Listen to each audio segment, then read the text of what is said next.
Hello there, Sagittarius. Welcome to your October 2019 tarot reading.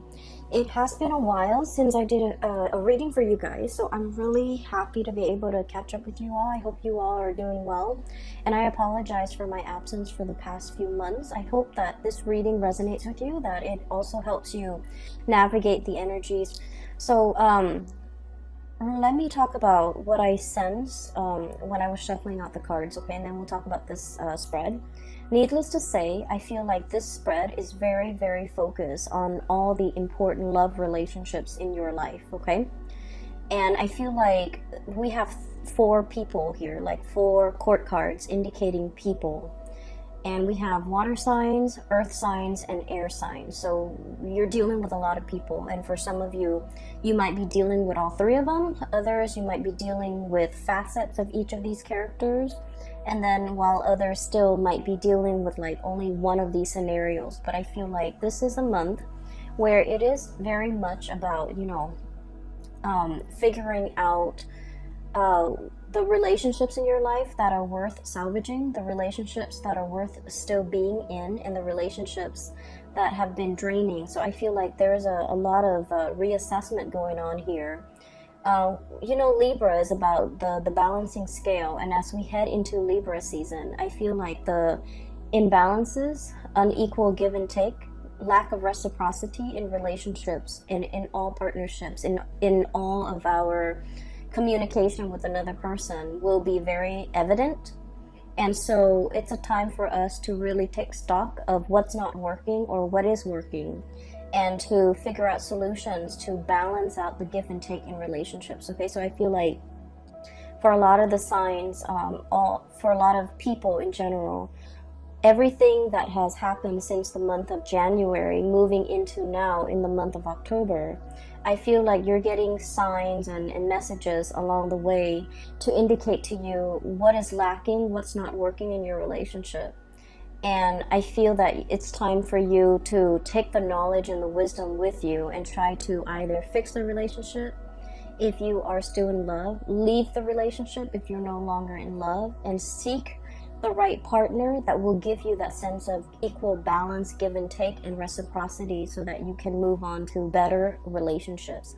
So it is an important month to put theory into practice, to figure out what you have already learned and how to implement that into the world, okay? So when I was shuffling out the spread for you, I saw two images. The first one is I see you sitting at a table, and it looks like a karaoke bar. There's like a stage, a makeshift stage. It's not a platform or anything. It's just an area they cleared out. There's a microphone in the middle, and you're sitting at a table and you're looking at somebody. Their name is called up, and so it's like an open mic night, and it's at a bar. You're having your drink, and you're a man. Like, I can't really make out the features, but he's at a table looking at the microphone. The name is being called on the mic, and the next person who's supposed to sing a song steps up to the mic. The music starts, the soundtrack, the cues, the lyric cues start, and this person is ridden with stage fright. And the person didn't sing on cue, like the person just didn't sing. Okay, so then it leaves that air, the scene kind of breaks up, and then another scene emerged. And I'm going to talk about the first scene first before I go into the next scene. So I feel like the concept about being overwhelmed with fear, being overwhelmed with emotions, being overwhelmed with how they feel, being like just disoriented, the spotlight's on them, they don't really know how to react. So I feel like for many of you, this is not you, this is a person that you are dealing with, okay? I'm getting the word agoraphobic, somebody who is like not great around big crowds, large groups of people. They don't operate at their best when the spotlight is shown on them. And I feel like, they try their best to try to break out of these antisocial behaviors or stage fright or whatever it is. They're trying to, they're trying to kind of like break out of their own shell and to do something where it incorporates other people, but they're not able to overcome social anxiety.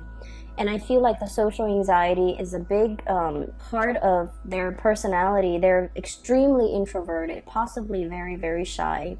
They, like, when you look at them, you might not feel like they have any type of social anxieties, because, you know, when you're in like a close relationship with them, they don't exhibit signs of social anxiety. But I feel like when they're out in public, when they're dealing with strangers, when they're dealing with just large crowds, they get very, very shy, and they shy away from big gatherings. And so for some of you guys, especially if you have a lot of like water placement in your chart, so for example, if you have like water, like Scorpio, Pisces, or Cancer as your sun, moon, or rising, or if you have a lot of planets in a water sign, this might be you, where you're feeling a little bit disconnected from people, mainly because you might have social anxiety. You might have issues when it comes to operating in a large crowd, being in a position where you're interacting with a lot of people, or you are kind of like front and center and people are looking at you, and, you know, all eyes are on you. It can feel very uncomfortable.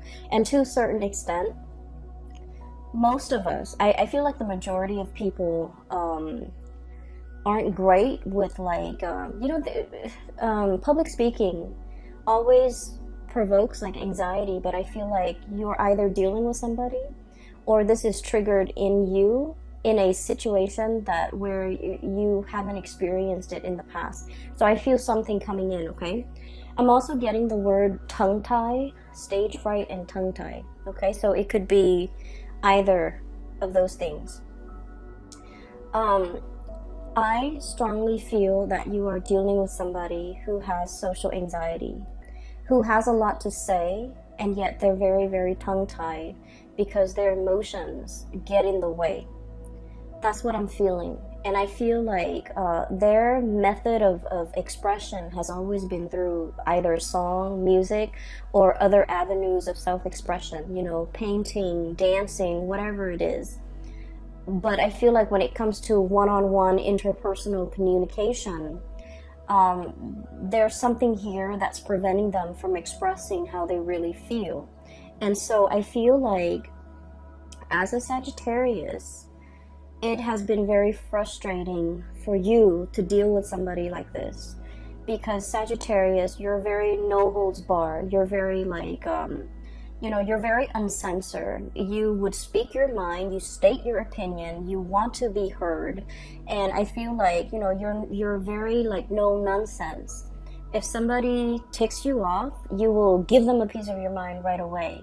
And the beauty about fire signs in particular is that when someone or a situation upsets you, you blow over, like you blow up, but then you get over it. You don't hold things in, you don't hold grudges, you don't hold things in, you don't hold your emotions in. And I feel like it's a very healthy way to live. But you're dealing with someone who's like your counter opposite, okay, like you're a counterpart that's like your total opposite, excuse me. And they hold a lot of stuff in. They're used to repressing. They don't say what's on their mind. And I feel like a lot of it is they don't say what's on their mind out of fear, out of judgment, out of like, having those feelings or those words be used against them later. So, in this day and age with social media, with digital communication, a lot of things can be taken out of context. A lot of situations too, like we can't really retract and rescind what we say, because things are permanently on social media or on some type of a public forum, or once something has been said, and the way in which they have been said, the tone that is used, it's really hard to take back. Okay, once we form a strong opinion and we verbalize that opinion, it's very, very difficult to take back. And so you're dealing with somebody who's aware of all of this. And so they're very calculated when it comes to the things that they say, how they communicate, what they communicate, and who they communicate these messages to. And from your perspective, you might feel like, oh my gosh, they are so cowardly. They are so they are so censored, they are so repressed, they are so scared, they don't know what they want. And so you run through the gamut, like these myriad of reasons why somebody or the other person might not, you know, express how they feel. But I feel like yes, they might be all of those things, but the important thing is that they have been repressed for a very, very long time. That was like a survival mechanism. That was how they dealt with grief. That was how they dealt with changes. And that was like, it's purely survival, okay?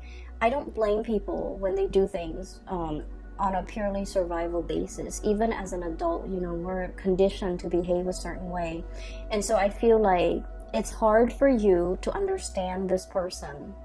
It's very, very hard for you because you are out and free and you know, unaffected, okay? And you're very uncensored. And so you don't understand how somebody could be so different from you. So I feel like there's a lack of understanding here, but I also feel like there are issues with the other person. And I feel like a mix of cowardly, a mix of stage fright, a mix of social anxiety, a mix of repression, a mix of, you know, just life experiences that makes them very, very calculated when it comes to what they say, calculated when it comes to what they to expressing their emotions. Okay, so that's where we're at. Okay, so that's the first thing with that karaoke situation. The second image that I'm seeing here is I have this little boy. He's wearing a raincoat and his little backpack, and it's like in the morning, and it's kind of drizzling outside, and he's waiting for the school bus. Okay, so he's about like 5 or 6. He's waiting for the school bus. The school bus is supposed to pick him up in front of his house, but he's in the porch because it's kind of sprinkling, and he's debating, you know, I don't want to go to school today. Kids are mean to me, or, you know, I just don't want to go to school today. I don't want to be in school. It's kind of rainy. I'd rather be home. I'd rather and I don't feel that great. And I feel like he doesn't feel that great. It's the weather affecting him. But, you know, children, they can't really verbalize these things. So he's just like, I feel crummy. I want to stay home today. I should tell mom that I don't want to go home. So he's like running through these thoughts in his mind. And then he's like, I don't want to go home. I don't want to go. I don't want to go to school. I don't want to go to school. I want to stay home. And then he's still deliberating in his mind. Should I go back in and tell mom I don't want to go to school? And then just then the bus comes and the bus door opens and he's like, I want to go to school. Should I just go back inside and tell mom? And then he finds himself walking towards the bus. And then the door closes and the bus takes off because he took too long. Okay, so I feel like, once again, this could be you or another person that you're dealing with. And I feel like it's a situation where it's uneasy. You have like a gut reaction or a gut instinct on what you should do, right? Like you might have a disaffinity for something, like a lack of liking for something, or an aversion to something, or like just a repulsion towards something. And then you're trying to rationalize, like, why do I feel this way about this person? Why do I feel this way about this situation? And I feel like your intuition has been right. Your intuition is telling you, you know, that might not be the right person for you. That might not be the right situation for you. And crisis averted, because I feel like at the end of the day, the door closes. He missed his bus, but he gets to stay home. And so in a way, it's sort of like a situation that can be a self-fulfilling prophecy as well. Okay, taking too long to make a decision. First of all, do I go to school or do I stay home? Taking too long to make a decision.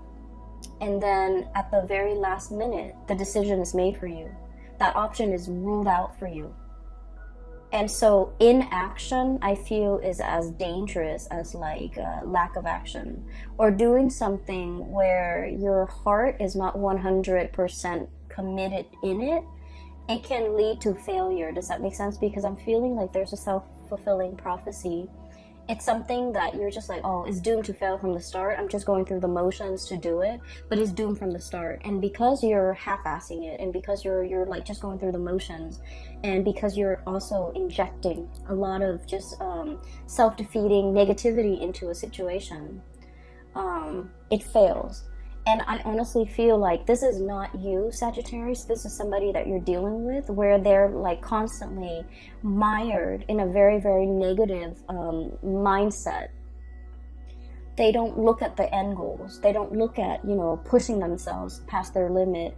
They let fears and discomfort gets the best of them. They don't challenge themselves. They're not inspired to be a better person. They're not, you know, grasping for these high ideals. So then whatever they do inevitably flops. And you might have witnessed this. You might have been, you know, dealing with them when they go through life and making these decisions. And it's like, the hardest people for a Sagittarius person to be around are people who are very, very negative, okay?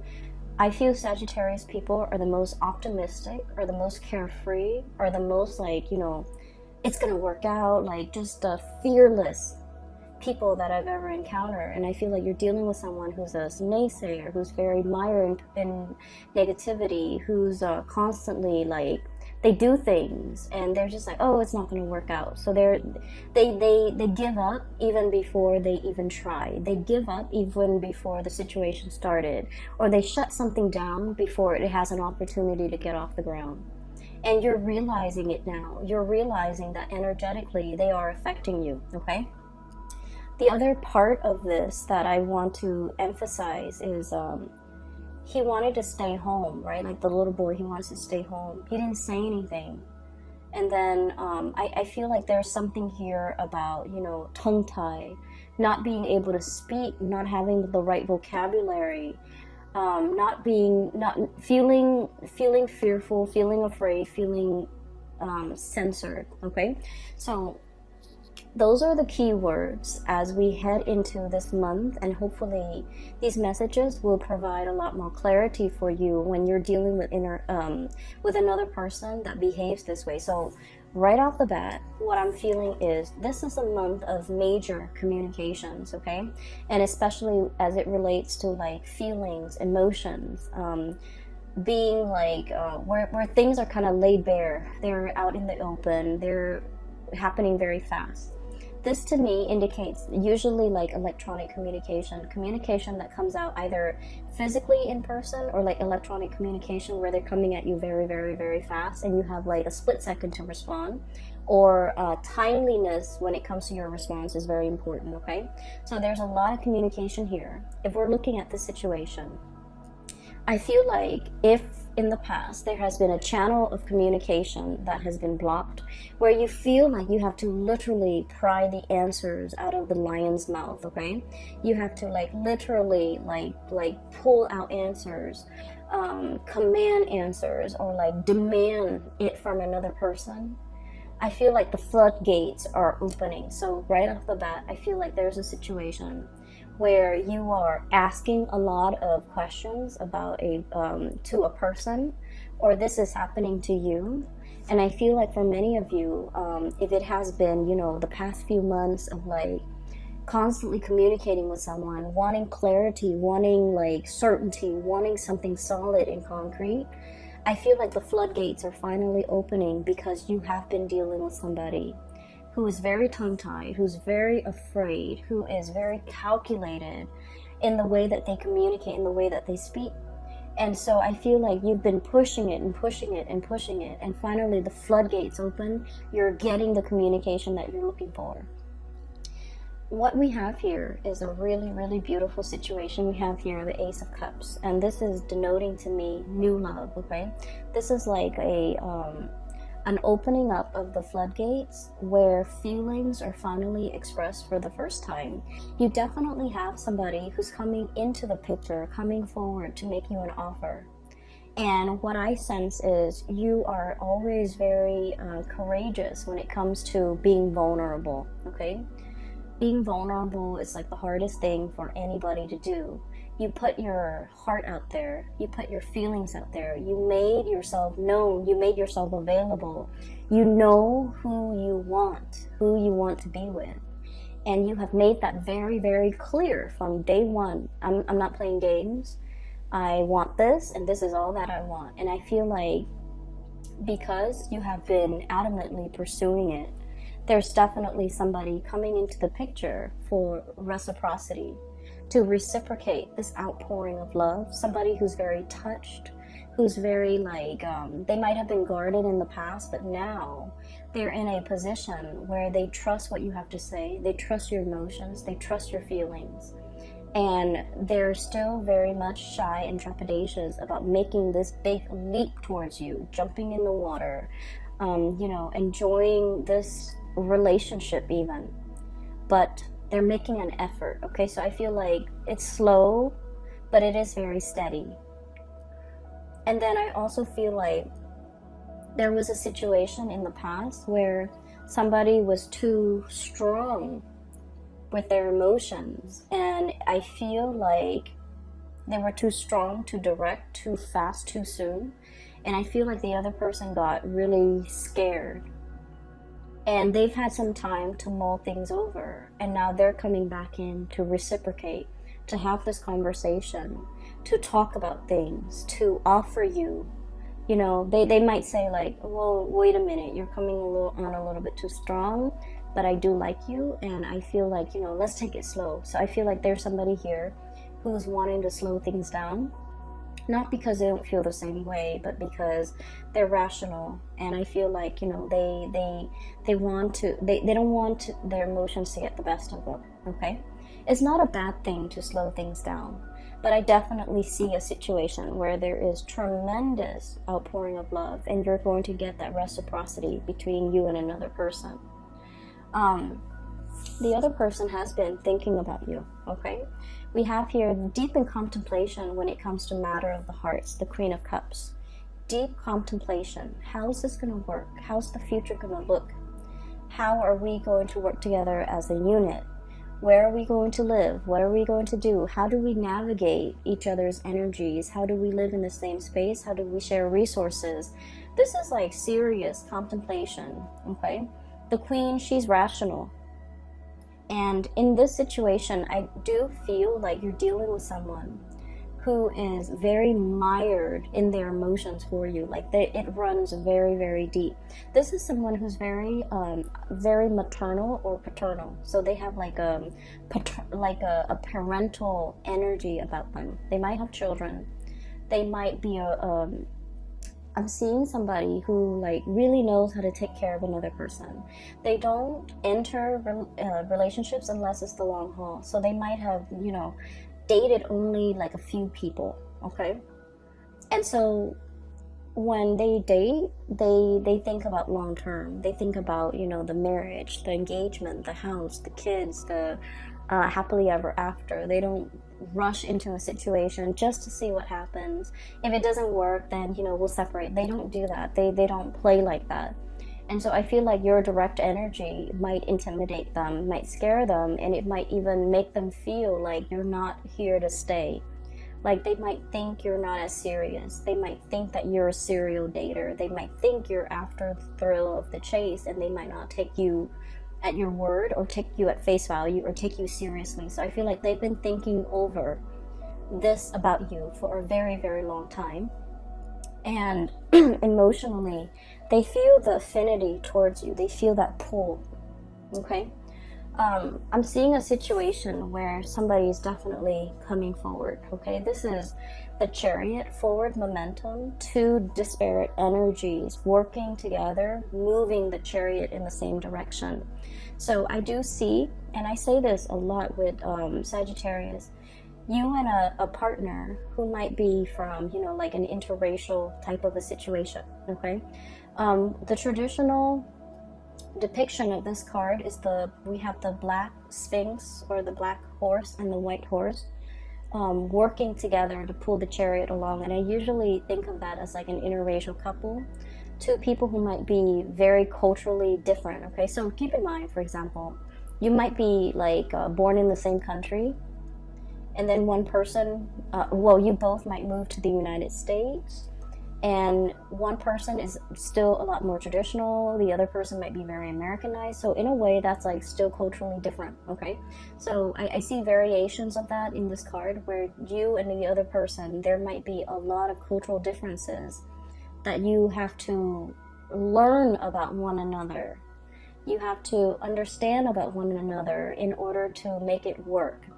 And so there might have been a lot of difficulties in the past to overcome in this relationship as a unit. There might have been a lot of communication problems. You never gave up on it.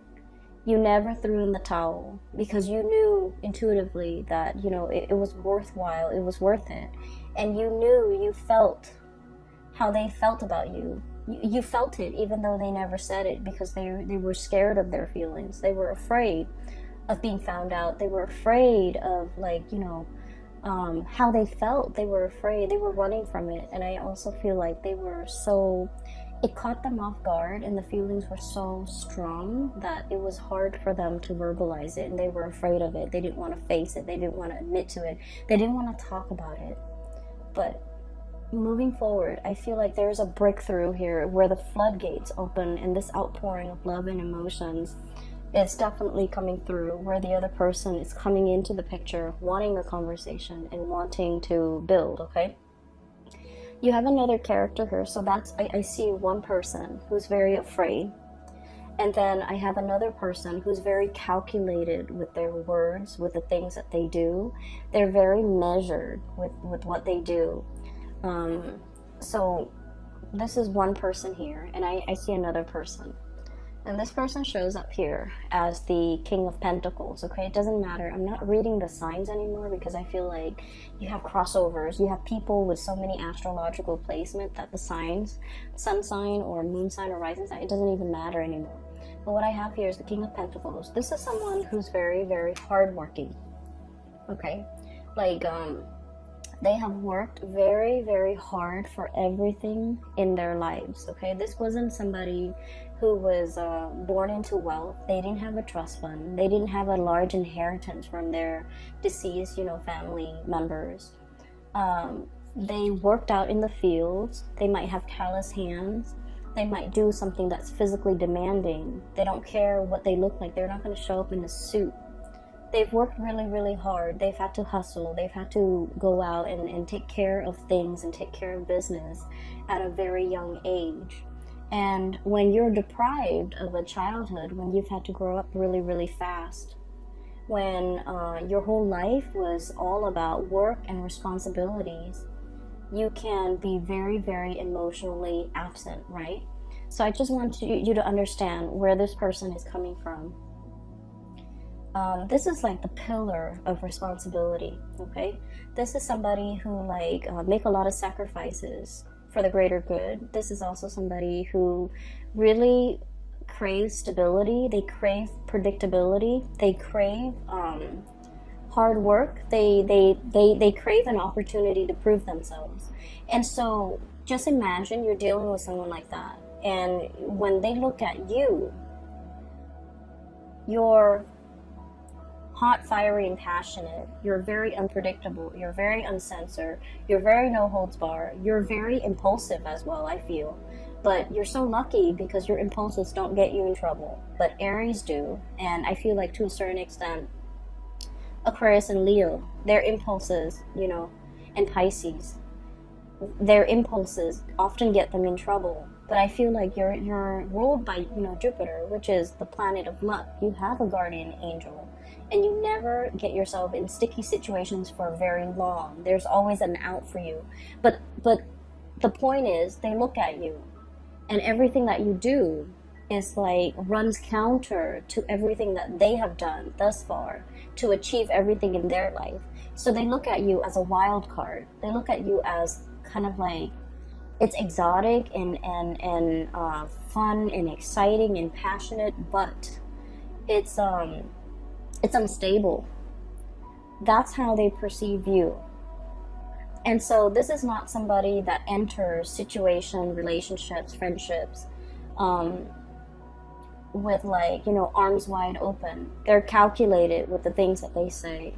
They're calculated with you know, projecting outcomes. They crunch numbers. They think about odds and probabilities.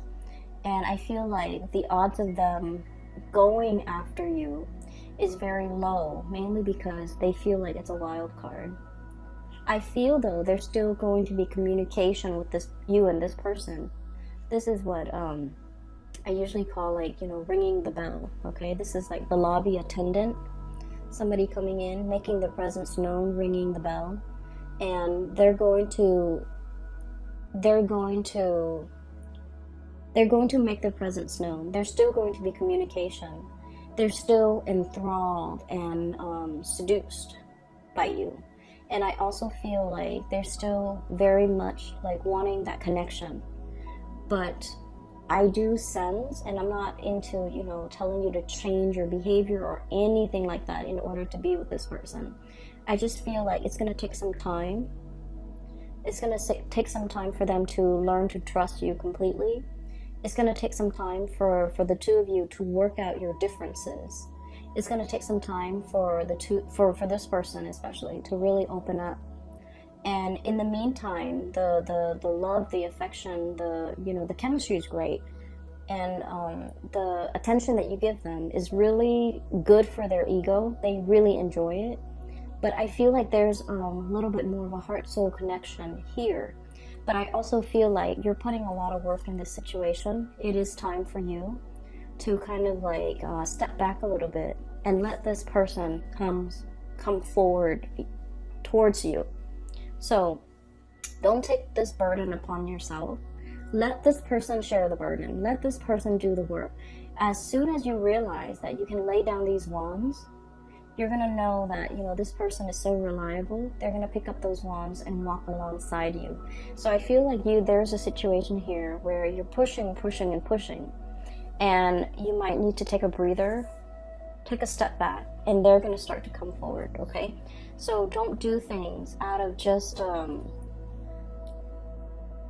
don't do things out of that impulse of emotion, needing to show the other person, needing to prove to the other person. I feel like it's time for you to kind of like give this connection a little bit of a rest, because then you're going to realize that they're going to come in and reciprocate. What we have here is your ships finally coming into the picture. Okay.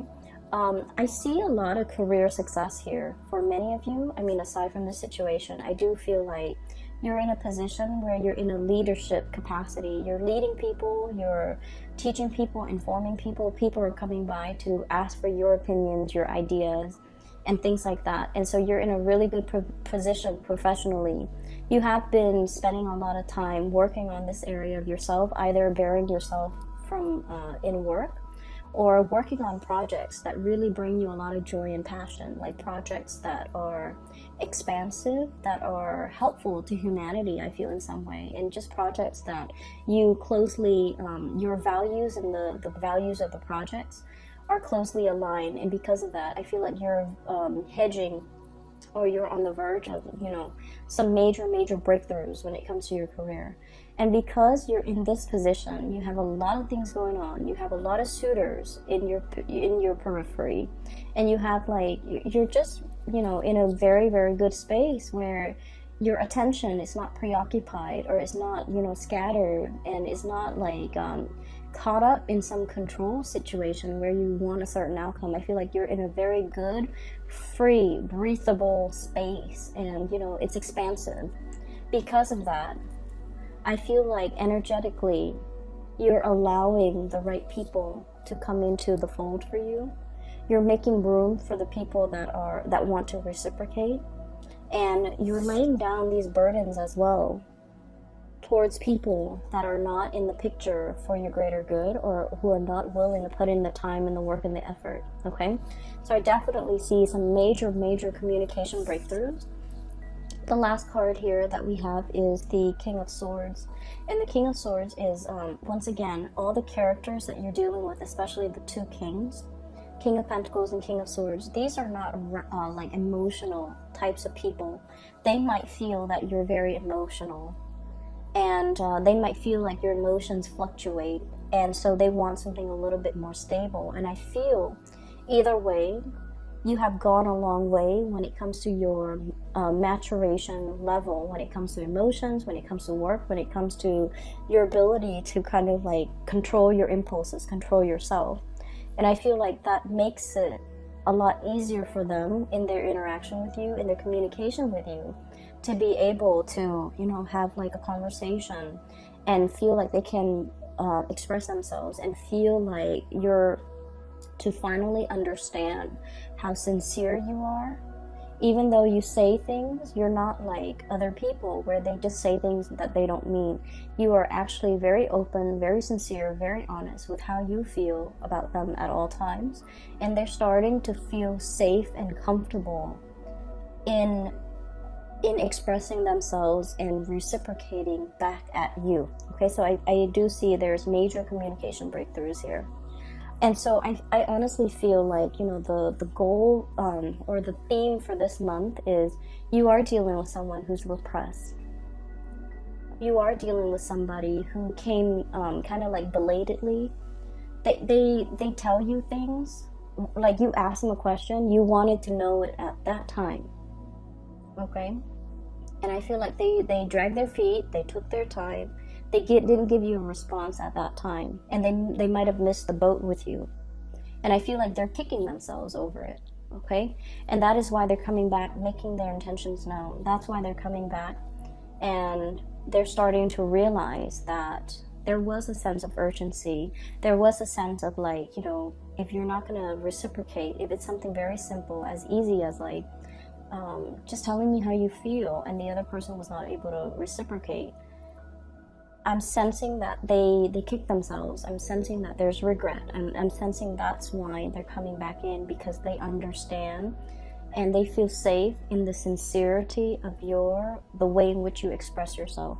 Okay, it's like you have been nothing but upfront and honest, and then I felt like the other person, it's almost like when you're dealing with so many sleazy people and then you meet like a really nice honest one, it seems like it's too good to be true. That's what I feel is happening to your person, where you're very upfront and honest, and they're like, it's too good to be true.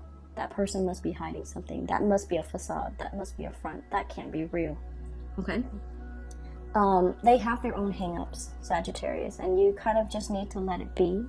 But honestly, I feel like, you know, there's going to be reciprocity coming into the picture, and it's going to make you feel really, really good. Okay? I hope this reading resonates with you. I hope that it comes true for you in the month of October, so that you can, you know where you stand with people and know who's really important. Okay? For those who have been emailing me, I don't do private readings anymore. I do have a colleague.